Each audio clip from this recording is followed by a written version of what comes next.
Hi, I'm John Schol, a bishop in the United Methodist Church serving Eastern Pennsylvania and Greater New Jersey.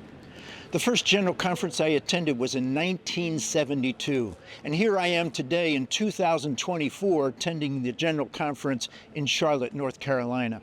As a matter of fact, I've attended every General Conference since 1996.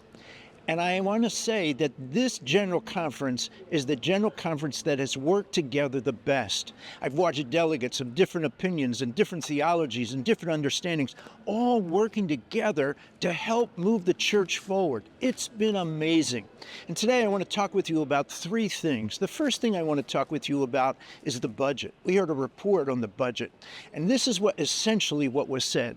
The local church matters. We may have lost some churches. Our budget may be smaller, but it's going to be sufficient to carry out the mission. And we are not going to increase apportionments to meet the shortfalls that are appearing. We're going to actually be for the local church, which is the priority of the United Methodist Church. It is the outpost for mission and ministry. And so we're not increasing apportionments here at General Conference. The second thing I want to talk with you about is yesterday, some important legislation was passed. Regionalization. It actually was passed and now moves on because there are constitutional amendments. It moves on to all the annual conferences to ratify those amendments.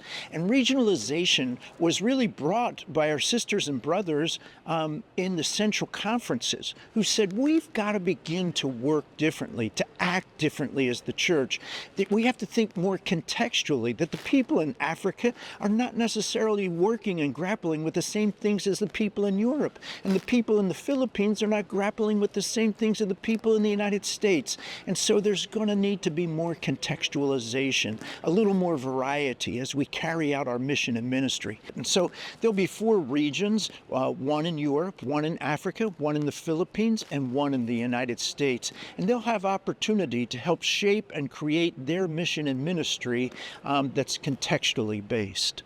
And then the third thing I want to share with you is about some reports that are going out. They're false reports that the Central Conference delegates, those outside the United States, are being disenfranchised, or African delegates are being disenfranchised. I want to say there's no truth to that. It's absolutely false. We have African delegates that are chairs of committees. As a matter of fact, I organized a committee, and the chair of that committee that was elected was an African.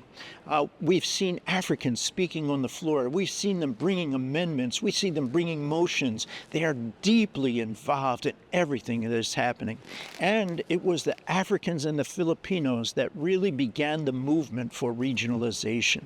So whatever you hear that they're being disenfranchised or their vote doesn't count, it's absolutely false. Now, I will say there are fewer delegates here at this General Conference than there's been at past General Conferences. And there's a lot of reasons for that. First, we grieve that many delegates have died. They've died because of COVID or other diseases since the last General Conference in 2016.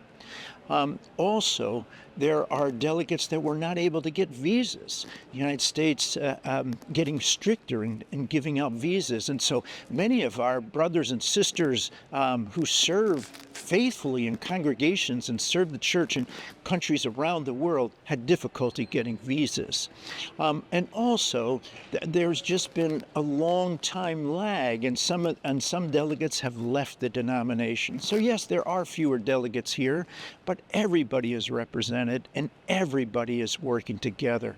This is a General Conference that is bringing people together for the future of the church. It says that the local church matters, that contextualization matters, and that we all have a part in it and working together. May God bless you all.